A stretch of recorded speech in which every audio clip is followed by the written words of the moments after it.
Monsieur Lambert, est-ce que vous nous entendez? Oui. Ah. Bonjour à tous.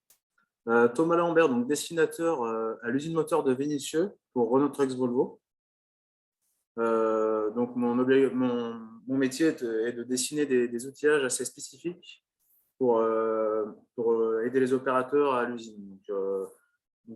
Ici à l'usine, nous produisons des moteurs de camions, bus, bateaux, des groupes industriels et bien entendu pour l'off-road, pour les engins de chantier.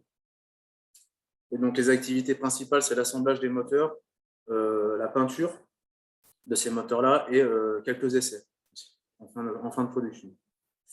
Donc ça permet d'avoir un bel éventail de différents types d'outils, que ce soit métallique ou imprimé en 3D. Et donc là, c'est une activité maintenant, l'impression 3D, c'est devenu un outil, une belle aide à la conception d'outillage. D'ailleurs, si je peux me permettre, Thomas nous fait confiance, donc Volvo nous fait confiance depuis 2014. Hein. On travaille en 2014 et pour la petite histoire, Thomas a su révolutionner le monde de l'outillage chez Volvo. Il faut savoir qu'auparavant, tous les outillages étaient faits en mécano-soudé et quand il a été question de mettre des outils en plastique, comme Thomas l'a dit, il a été un peu pris pour un fou, hein. Vous n'avez pas été pris au sérieux, mais le constat aujourd'hui, c'est que voilà, vous allez voir les belles réalisations que Thomas. Pour commencer, il fallait bien choisir les bons sujets de démonstration. Donc oui, en quelques exemples de production, tout simplement, alors je ne vais pas parler de la partie prototypage, parce que c'est la partie la plus connue de l'impression 3D. Là, quelques outils de posage. Donc, cette pièce permet, elle se pose sur les kits de préparation. Les opérateurs préparent les pièces, la posent dessus en bonne orientation. Comme ça arrive en bord de ligne avec la pièce posée à la bonne orientation. Et bien sûr, avec protection, vu que c'est en plastique, moins de chances de rayer les pièces qui arrivent en ligne pour l'assemblage. Après, il y a tout ce qui est protection. Donc, cette pièce-là, par exemple, c'est pour la protection des opérateurs pendant le vissage avec les visseuses que l'on a.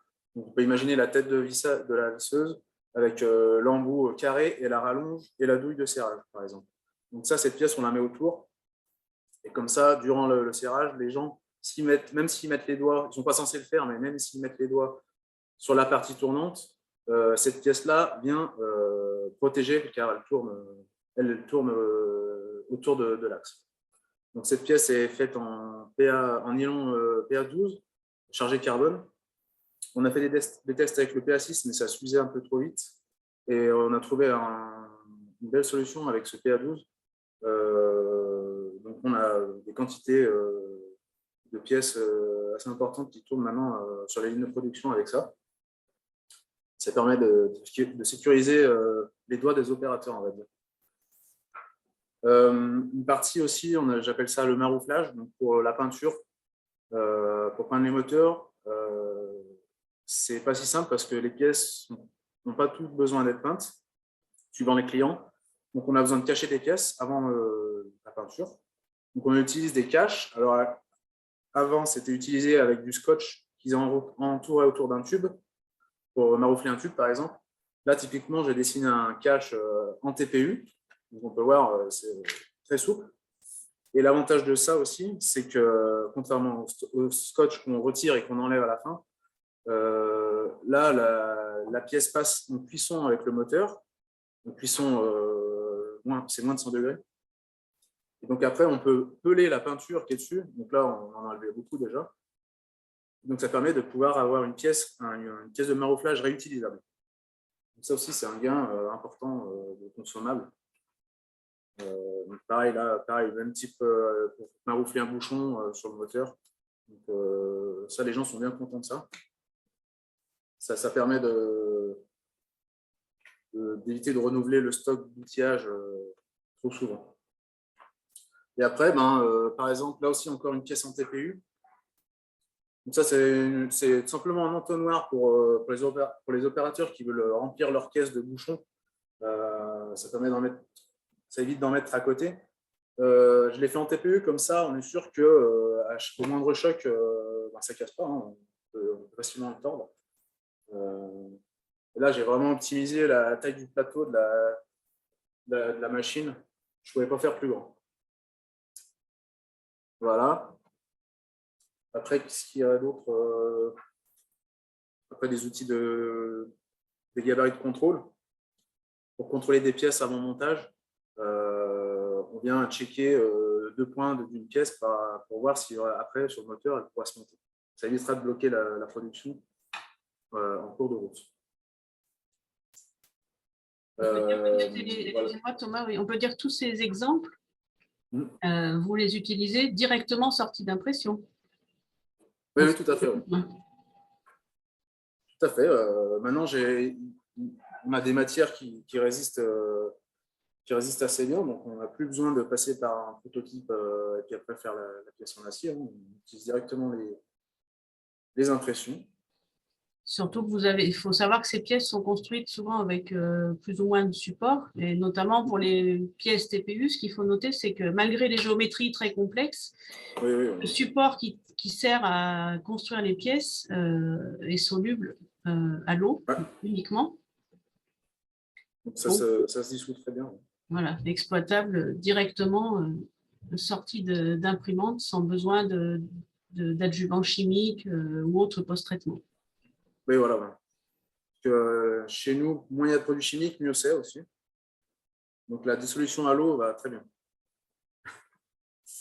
Tout à fait. Donc Thomas, il faut savoir que Thomas fait confiance à Cadvision depuis, on l'a dit, près de 10 ans. Quand on a choisi les solutions Intam 6, donc il y a quelque temps, Thomas nous a fait confiance et a souhaité étendre son parc d'imprimantes 3D, donc avec l'Intam 6 410, qui je crois est en train de tourner derrière. Oui, voilà. Votre choix pour continuer de nous faire confiance, Thomas, les premières raisons qui vous ont conduit à choisir la marque Intam 6, au-delà de Cadvision, bien sûr. C'est l'ouverture aux différentes matières. Donc l'éventail proposé par Intam 6 de matières d'entrée à l'entrée de base est déjà énorme. Et aussi l'avantage, c'est d'avoir la machine ouverte, donc pouvoir quand même la faire évoluer et faire évoluer notre activité si une nouvelle matière viendrait à sortir révolutionnaire, on va dire. Aujourd'hui, d'ailleurs, vous avez, après plusieurs mois d'exploitation de l'Intam 6 410, vous avez déjà expérimenté les matières propriétaires Intam 6 et également des matières ouvertes, il me semble. Oui, voilà. Voilà, sans souci d'impression. Parfait. Et au-delà du choix matériaux, en termes de votre retour sur l'utilisation de l'équipement, je crois qu'elle tourne quasiment H24. Oui. Après, ce type de machine a beaucoup de réglages possibles que l'on peut faire nous-mêmes. Même la maintenance, on peut facilement débloquer si besoin. Simple d'utilisation, on a assez d'idées aussi sur ce qu'il faut faire. Donc, très bien. Je pense qu'aussi, il y a quelque chose qu'on ne voit pas ici à l'écran, mais c'est l'aspect économique également. Par rapport aux autres constructeurs que vous possédez dans l'usine, le bilan est assez drastique. Aujourd'hui, vous avez pu constater une diminution des coûts de consommables, notamment divisé par 6 en moyenne. Oui.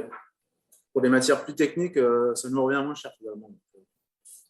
Tout à fait. C'est pas mal.